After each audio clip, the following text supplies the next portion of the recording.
Bonjour tout le monde, mon nom est Greg Fergus. Je suis le député de Hull-Aylmer et le secrétaire parlementaire à la présidente du Conseil Trésor et aussi le secrétaire parlementaire du Premier ministre du Canada. Tout d'abord, j'aimerais reconnaître que je me trouve sur le territoire non cédé et traditionnel du peuple algonquin Anishinaabe. If we want to see a more equitable and inclusive Canada, we must recognize the lived experiences of all Canadians, starting with the people who have inhabited this land since time immemorial. This is why I'm proud to be here with you today, as we take this important step as government to recognize the role that soldiers of the No. 2 Construction Battalion played in our history. These brave people saw themselves as proud Canadians who wanted to help their country, but they were met with hostility and racism and were treated unfairly. Although long overdue, this apology is a step toward a future where all Canadians can proudly contribute to our country and be celebrated. I'd like to thank everyone for joining us today and joining us for this event. Before we get started, I would like to ask everyone, please, to put their microphones on mute.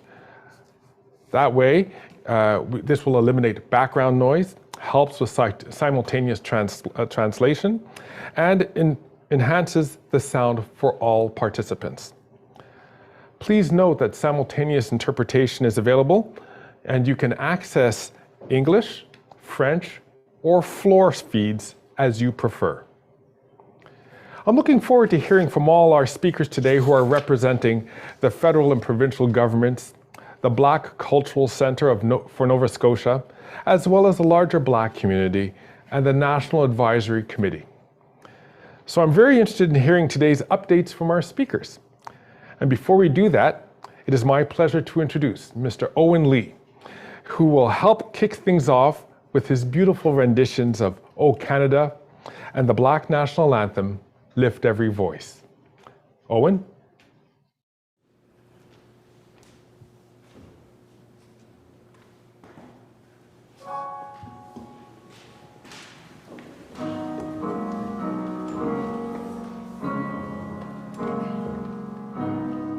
O Canada, our home and native land, true patriot love in all of us command.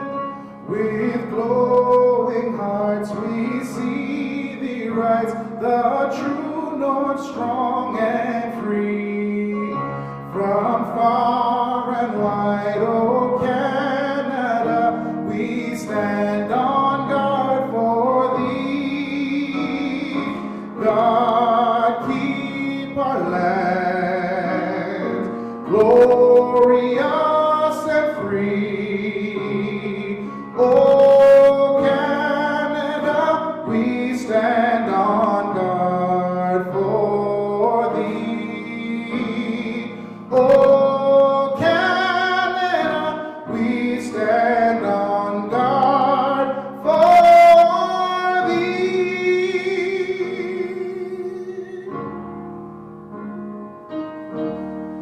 Lift every voice and sing till earth and heaven ring with the harmonies of liberty. Let our rejoicing rise high as the listening skies. Let it resound loud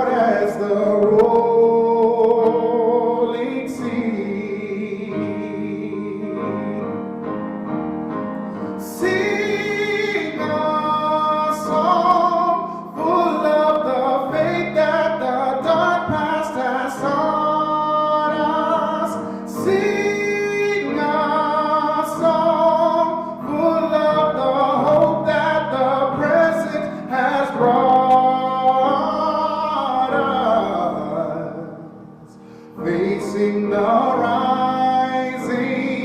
sun of our new day begun. Let us march on till victory is won.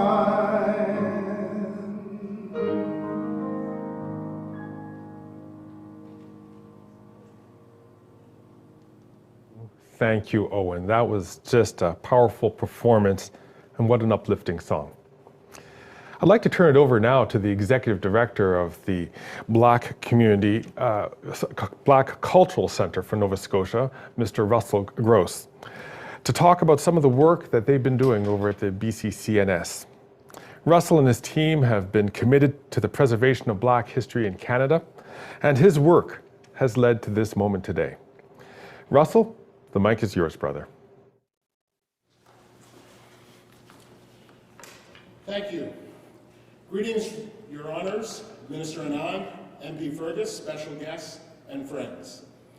It is my pleasure to welcome you here virtually and in person to the Black Cultural Centre. Today, as it's a very historic occasion.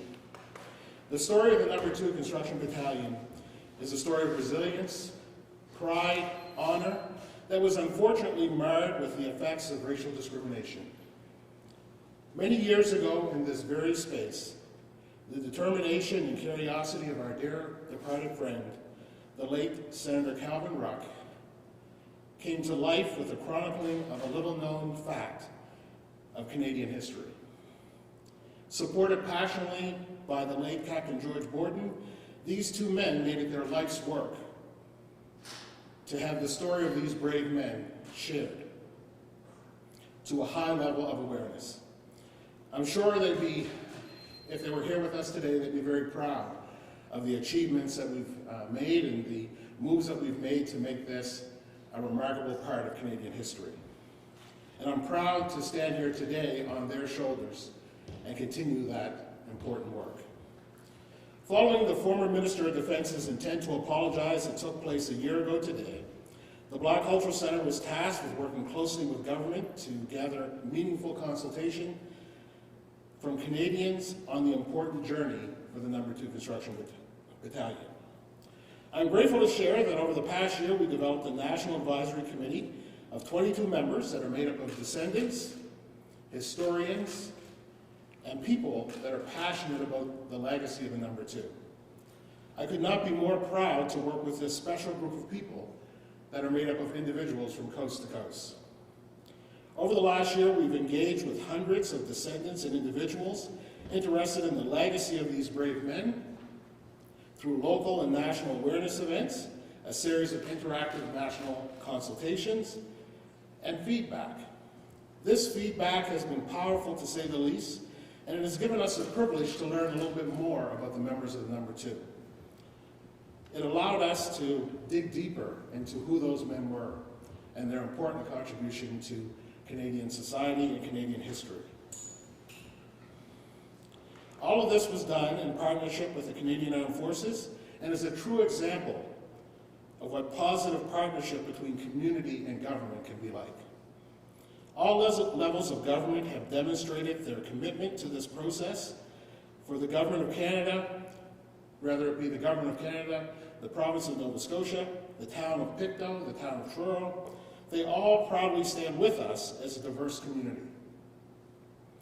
I'm truly grateful to Minister Anand for her leadership, those members of the Department of National Defence and Canadian Armed Forces teams that work with us on a daily basis, and members of our National Advisory Committee for their time, dedication, and moving towards an apology that is meaningful, sincere, and something that enforces the notion to the men of the No. 2 Construction Battalion that we see them and we honor them. On behalf of the Black Cultural Society, Black Cultural Centre Board Chair Brenda Francis, who's here with us today, and members of the National Advisory Committee, we thank you for the trust and confidence you put into the Black Cultural Centre and being a part of this important part of Canadian history. Thank you. Thank you for that update, Russell. Now it is my great pleasure to introduce our Minister for National Defence, the Honourable Anita Anand, Member of Parliament for Oakville, to say a few words. Anita? Thank you, Greg. Good morning, everyone. It is a pleasure to join you today on the traditional territory of the Algonquin Anishinaabe people. Thank you all for being here today from right across Canada and beyond. We are here to commemorate and to pay tribute to the members of the No. 2 Construction Battalion, to hear their incredible stories and to learn from their descendants. Every one of these heroes deserved appreciation and recognition, but they were often ignored before, during, and long after their service.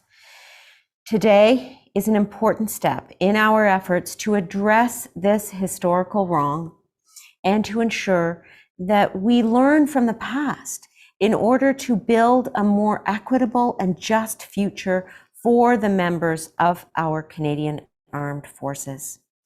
There remains much work to do to change the culture of our defense team and to make sure that we have an institution that looks like the population it serves, where all members feel safe, protected, and respected.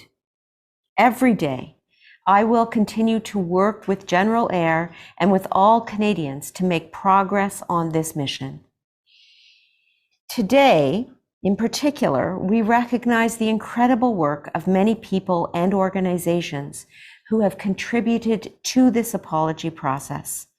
We recognize and thank the No. 2 Construction Battalion National Apology Steering Committee, the Black Cultural Centre for Nova Scotia, and the National Apology Advisory Committee, which is comprised of descendants and national subject matter experts on the No. 2 Battalion and, of course, 5th Canadian Division and the Canadian Army. I also thank everyone who has participated in our consultations and outreach efforts. To date, close to 400 descendants have been engaged and consulted.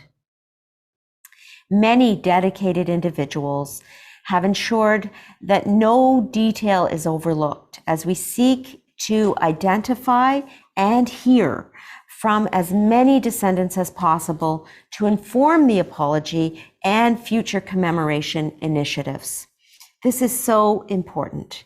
Indeed, your work will ensure that members and descendants of the Black Battalion will at long last receive the respect, the recognition, and the gratitude that they so richly deserve. Je tiens à saluer vos efforts exceptionnels déployés pour que les descendants et les proches de ces hommes courageux voient enfin leurs ancêtres reconnus et honorés alors qu'ils prennent leur juste place dans l'histoire militaire du Canada. Comme vous le savez, mon prédécesseur, le ministre Sajjan, a confirmé au nom du gouvernement fédéral notre intention de présenter des excuses aux descendants du 2e Bataillon de construction et à la communauté en 2021. Les Canadiens des communautés noires se sont heurtés à des obstacles, à la résistance et à du racisme lorsqu'ils ont tenté de s'enrôler dans nos forces armées canadiennes.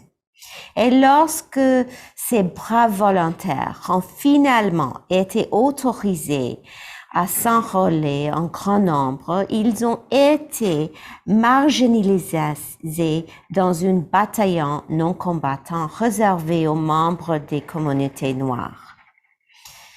Their experience constitutes an injustice that cannot and should not be ignored.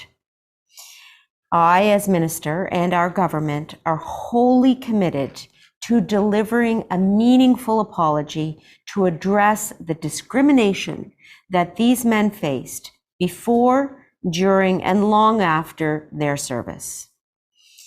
Comme C'est la première fois que j'ai l'occasion, en tant que ministre de la Défense nationale, de parler publiquement de cette intention.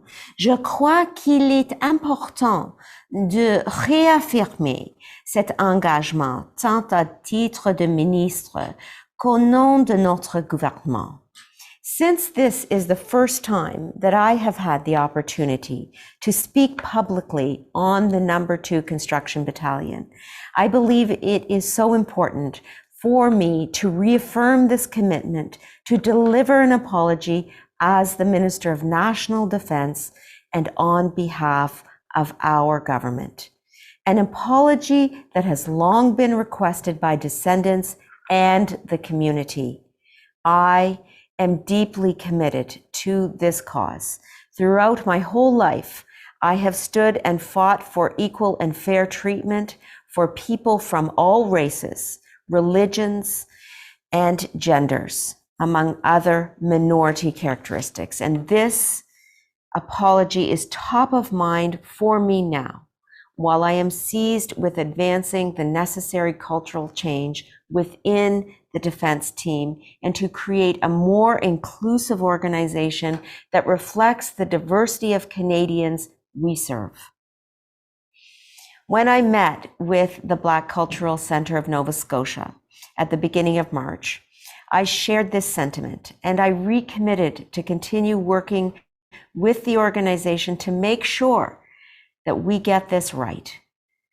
The more I learn about the battalion, the more I feel connected to these members, their stories, and their experiences.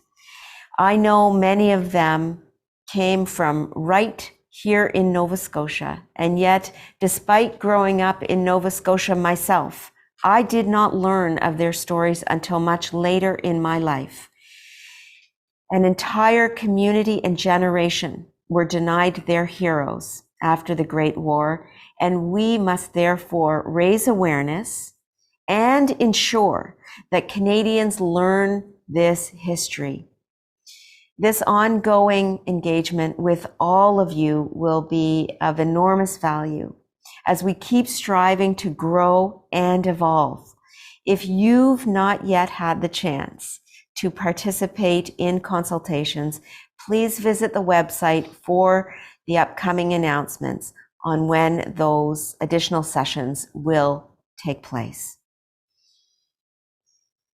Grâce à toutes ces activités et tous ces outils, nous avons maintenant réussi à rejoindre près de 400 descendants et ce nombre augmente chaque jour. Par conséquent, lorsque nous présenterons les excuses cet été, nous pourrions intégrer encore plus de leur histoire, de leur point de vue et de leur observation. I am also pleased to share that the apology is scheduled for July 9th at 1 p.m. in Truro, Nova Scotia, and that I very much look forward to being back home in Nova Scotia and being there in person with all of you on that very important day. This apology will be for those who are no longer here to hear it, for their descendants, and for those of you who have worked tirelessly to keep their legacies alive. But the apology will not be the end. It will signal a new beginning, a solemn promise of progress as a way to honor these courageous men and preserve their legacy within Canada's distinguished military history. We must learn from their resilience and their resolve. And we must push forward through adversity to forge a path for those who come after us. Thank you so much. Merci. Miigwech. Inspiring words, sister. Thank you. Thank you very much. And now I have the honor of introducing to you Douglas Ruck of our National Apology Advisory Committee. Douglas.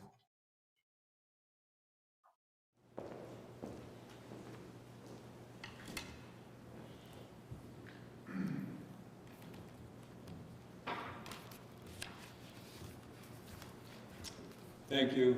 Good morning. Your Honors, Minister Anand, distinguished guests, in present here and virtually, and all Canadians across this country who are watching this historic event. It's an honor to be here today, representing the National Steering Committee, and representing as well my family and the late Senator Calvin Ruck, the author of the book on No. 2 Construction Battalion.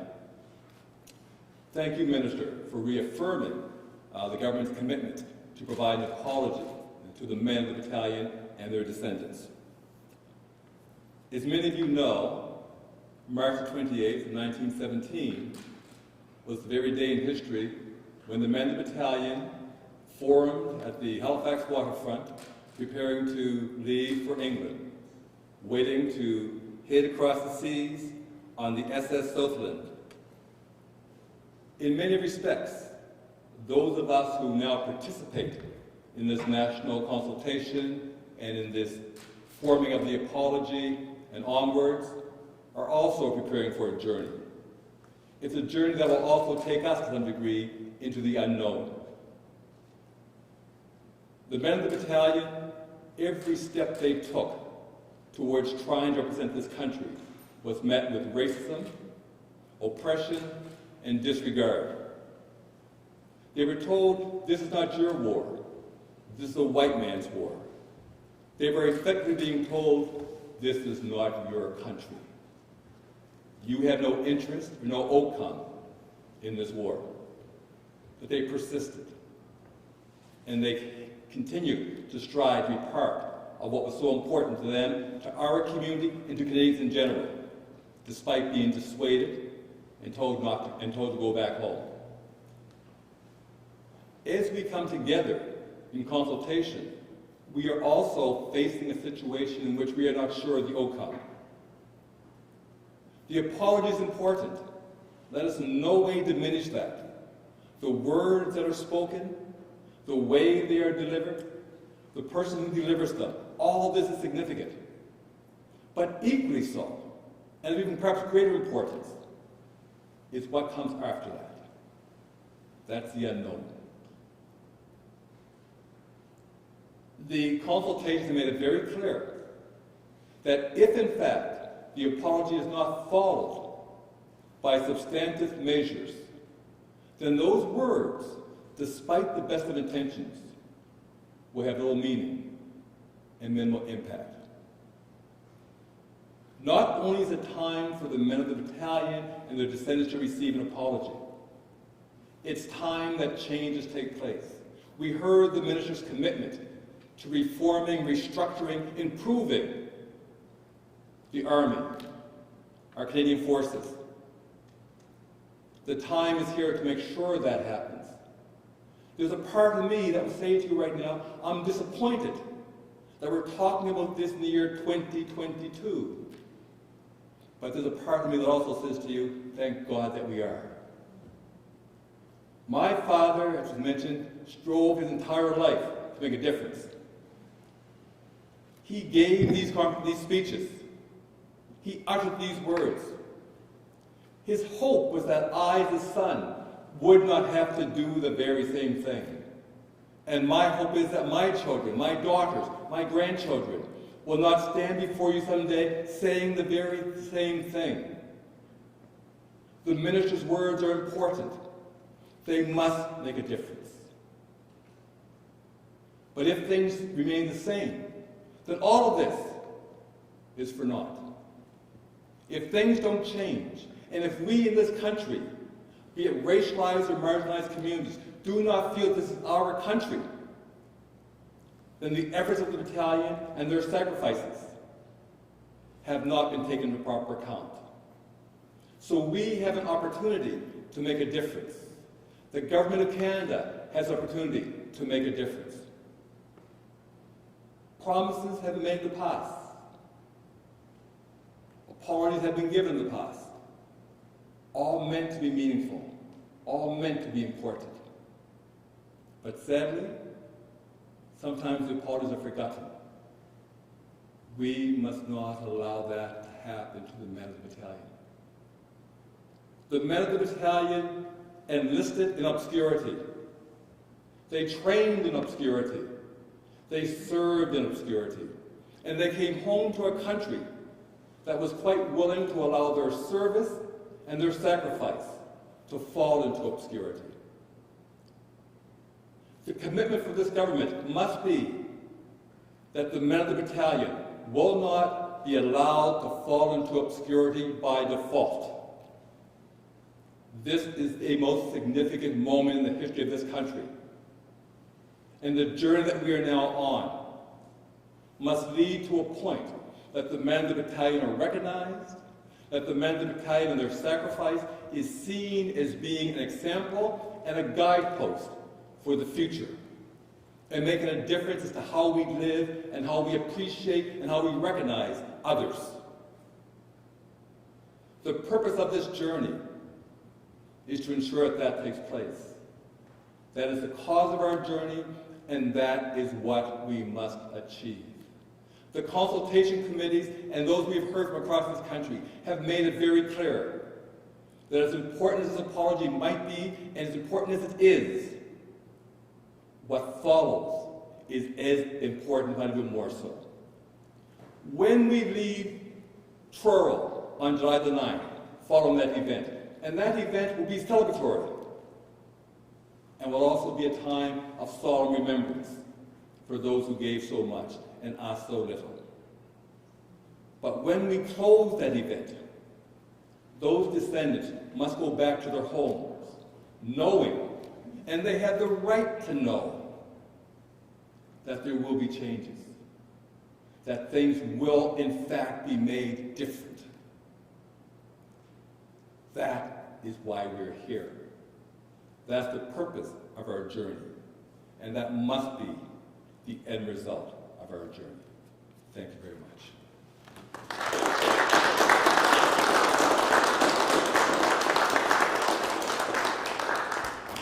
I assure you that everyone in this room and in the rooms across the country who are listening to this are going to follow that message and that call to action. And now we have the pleasure of hearing from Sheila White. She is the granddaughter of Reverend Captain William Andrew White, chaplain to the No. 2 Construction Battalion. Sheila?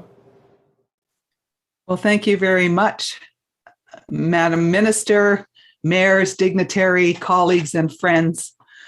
I was invited to speak as a member of the National Apology Advisory Committee about why the government's upcoming apology is important. A brief anecdote: I told a journalist acquaintance, an employee of our national broadcaster, about the project we were working on, and the response said somewhat sheepishly, "I didn't know Canada had blacks serving in the First World War," unquote. If members of our media don't know about this part of our history, you can bet most Canadians don't either. So here's one reason this apology is important.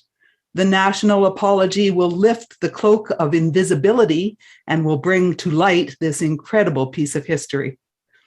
Here's another reason. At our public consultations as a facilitator, I asked participants in my breakout groups, were the stories of men's involvement in No. 2 talked about in their homes growing up? Predominantly, the answer was no.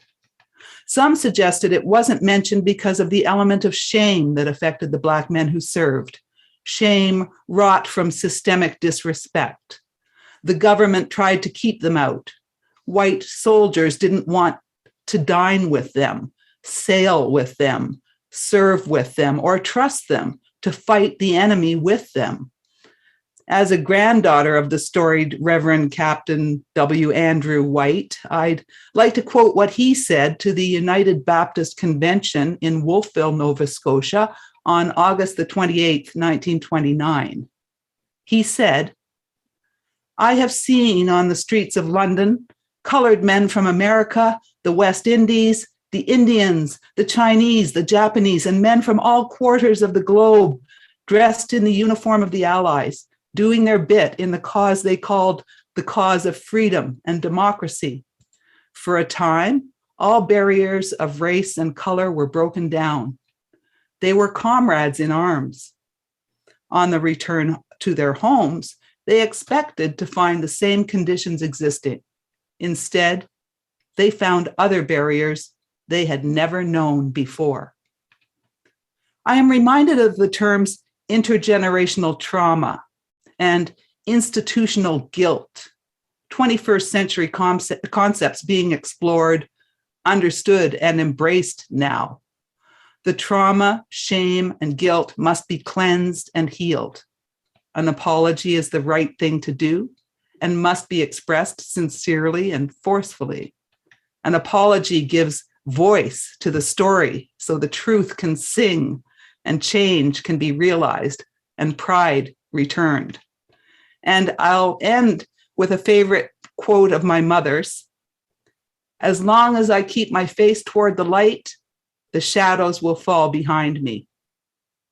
The apology should light the way forward. Thank you. Thank you very much, Sheila, and thank you for those inspiring words from your mother. We're also privileged to hear another perspective from a descendant of the No. 2 Construction Battalion. I'm honored now to introduce Sylvia Paris, whose father, Joseph Alexander, was a member of the No. 2 Construction Battalion. Sylvia?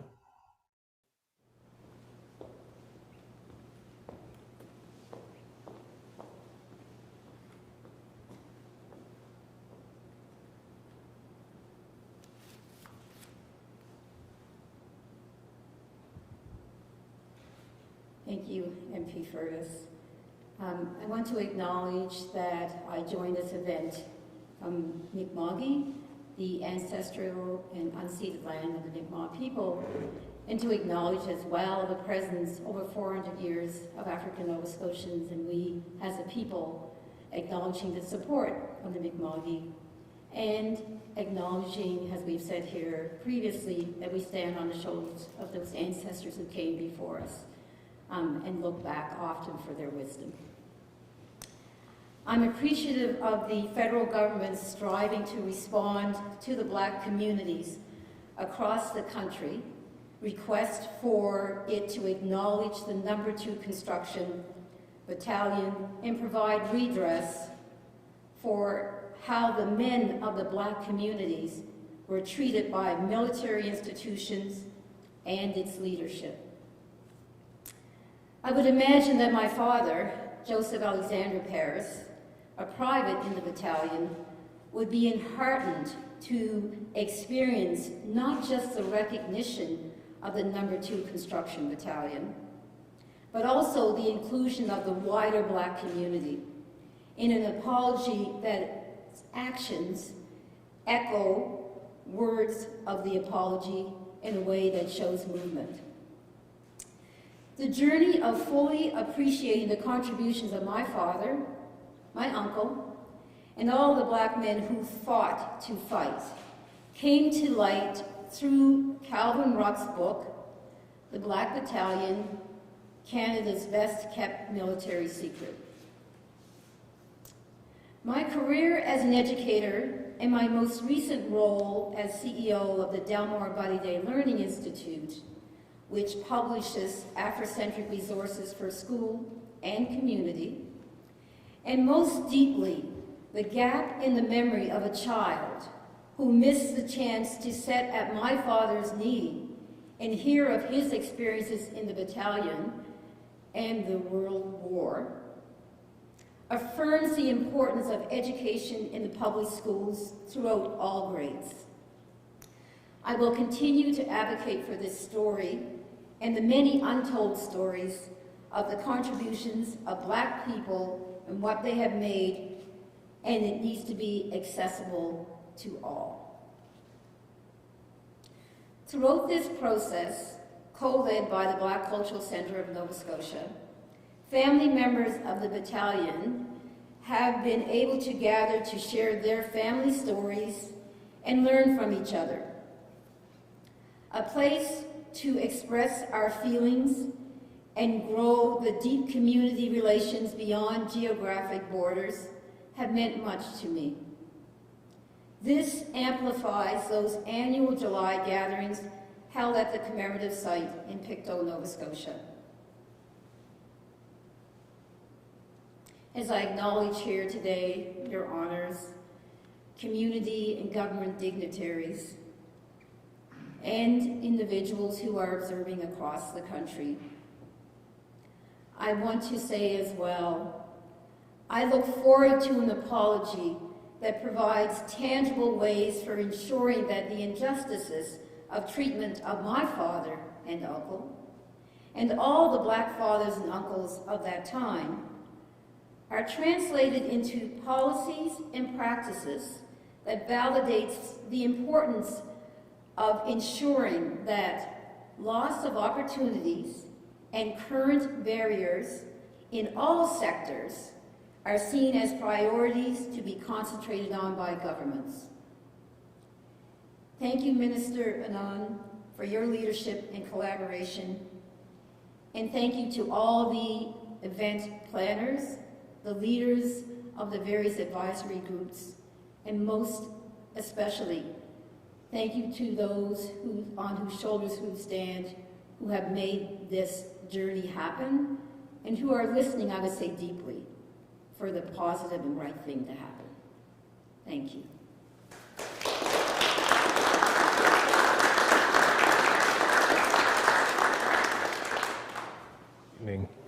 And we need to hear and preserve more of these stories. I'm pleased now to introduce the Parliamentary Secretary to the Minister for Veteran Affairs Canada, Darrell Sampson, Member of Parliament for Sackville, Preston, Chesapeake, to speak. Darrell, à vous la parole. Merci beaucoup, Greg, excusez-moi. As Member of Parliament for Sackville, Preston, Chesapeake, and of course, Parliamentary Secretary for the Minister of Veteran Affairs and Associate Minister of D&D, it's with great honor to be here today to represent the communities, of course, of the Preston Township in Nova Scotia.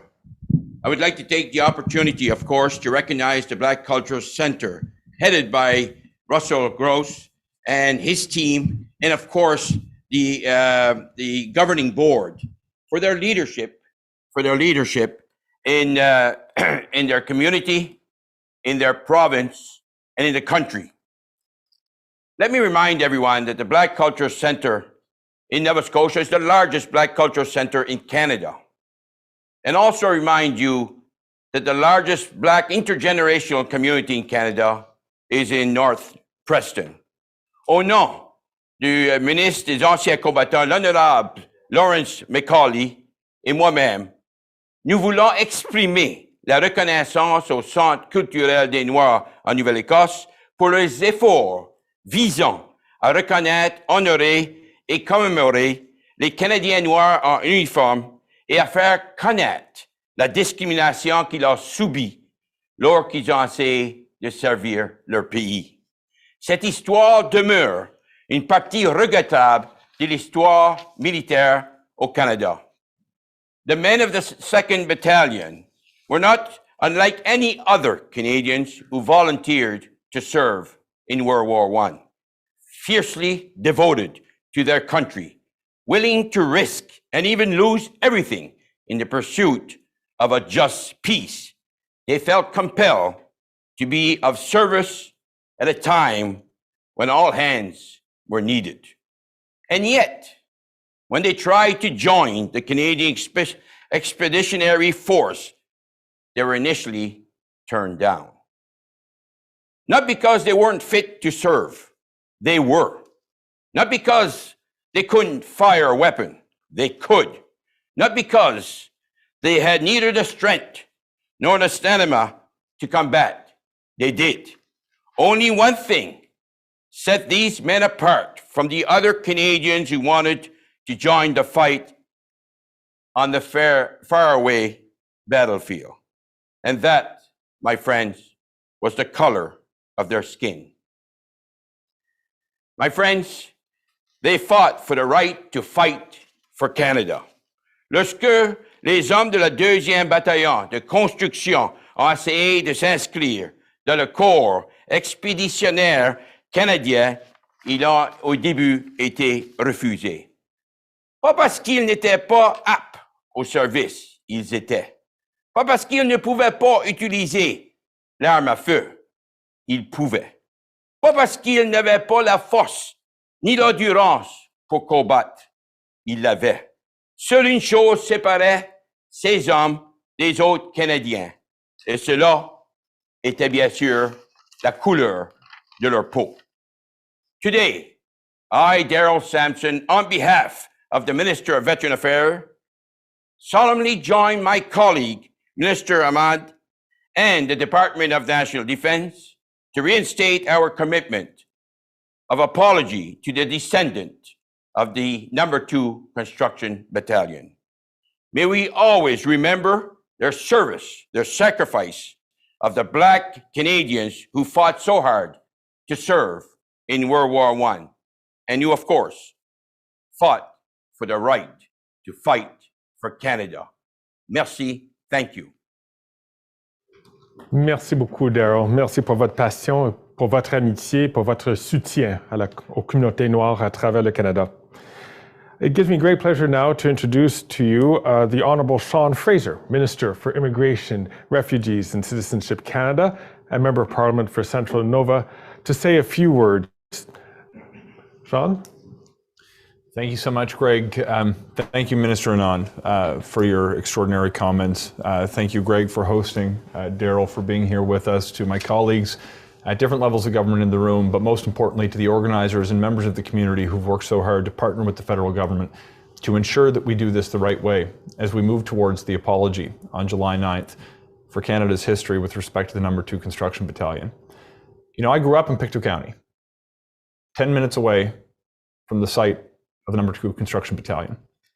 But like others have said, I didn't understand the importance of this history until I was well into adulthood. This apology is going to help ensure that future generations don't need to live a lifetime before they understand the extraordinary history in our own community.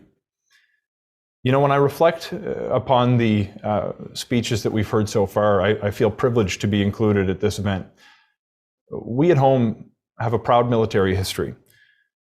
But when I hear about certain members of the forces over the course of that history being excluded from service, not because of their lack of talent or desire to serve, but because of the color of our skin, I know that we need to do better going forward. I've heard Douglas today say that members of the No. 2 Construction Battalion were told that this was a white man's war. It was not. That they had no stake in the outcome of the conflict. Nothing could be further from the truth. I remember hearing stories when I started to learn about this in more recent years about the extraordinary service of the No. 2 Construction Battalion, saying, "We will send for you when you're needed." They were needed at the time, and frankly, the voices of Black Canadians and African Nova Scotians are needed today. When we were in the greatest conflict, perhaps in the history of mankind at the time, Canada turned its back on people who were willing to put their hands up and saying, "We want to serve our country." You know, eventually, as others have pointed out, because they fought for their right to fight for their country, which is one of the most exemplary, extraordinary examples of service to Canada that I can envision, we didn't accept them. Eventually, they were able to serve, of course, as we've discussed today. But I've been reflecting on my own family history with the Canadian Forces. My grandfather was a veteran of the Second World War. When he came home, for the better part of 75 years, he didn't have to buy lunch for himself because people were so happy to thank him for his service. He passed away a few years ago at 99. People were still saying thank you through me to him when I would show up at the Cenotaph on Remembrance Day. There were no ticker tape parades at the end of the First World War for the No. 2 Construction Battalion. There were no free lunches. When they came back to Canada, by and large, they continued to face the same kind of discrimination they faced before they served. You know, when I reflect on the conversations I've had with my grandfather over the years about his service, he would remind me by times that you don't need to fight in a war on the other side of the world to pursue the values they were trying to defend in the Second World War or the First World War. I think about Canada's military history standing up to ensure that people were free from discrimination, free from persecution, that Canada as a state was pursuing justice and equality. We can defend those values right here at home.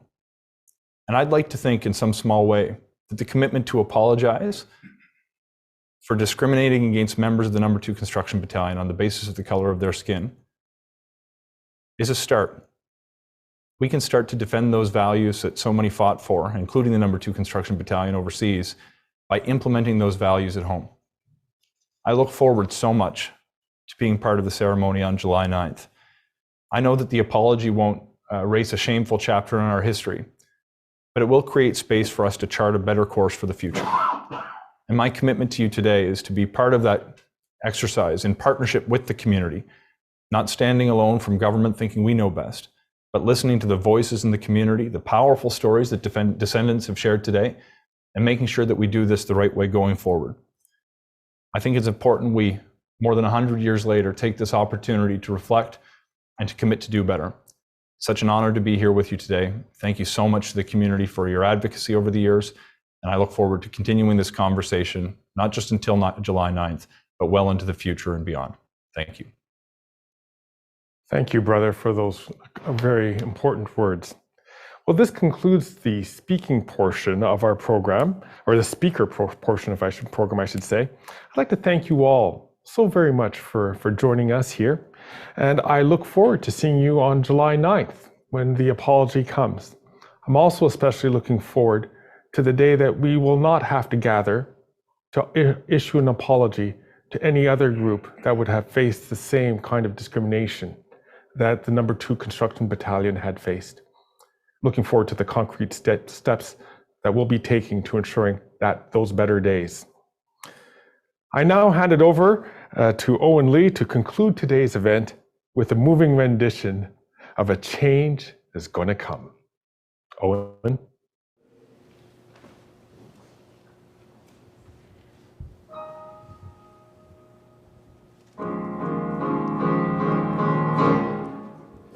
I was born by the river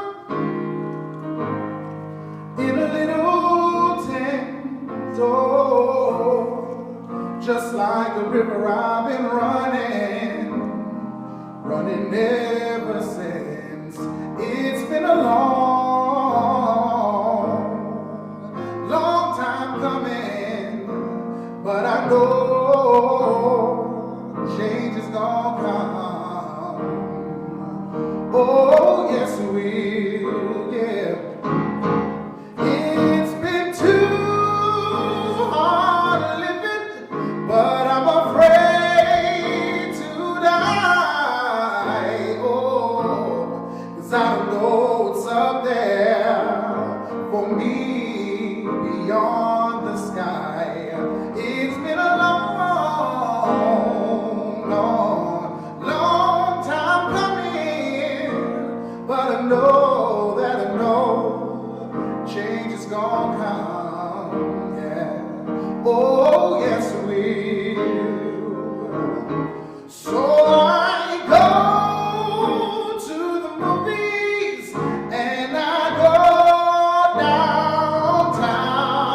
downtown, yeah. Somebody keeps telling me, boy, don't you mess around. It's been a long time coming, but I know a change is gonna come, yeah. Oh, yes, it will.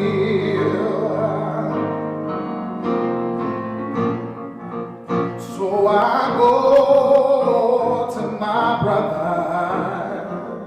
Oh, yeah.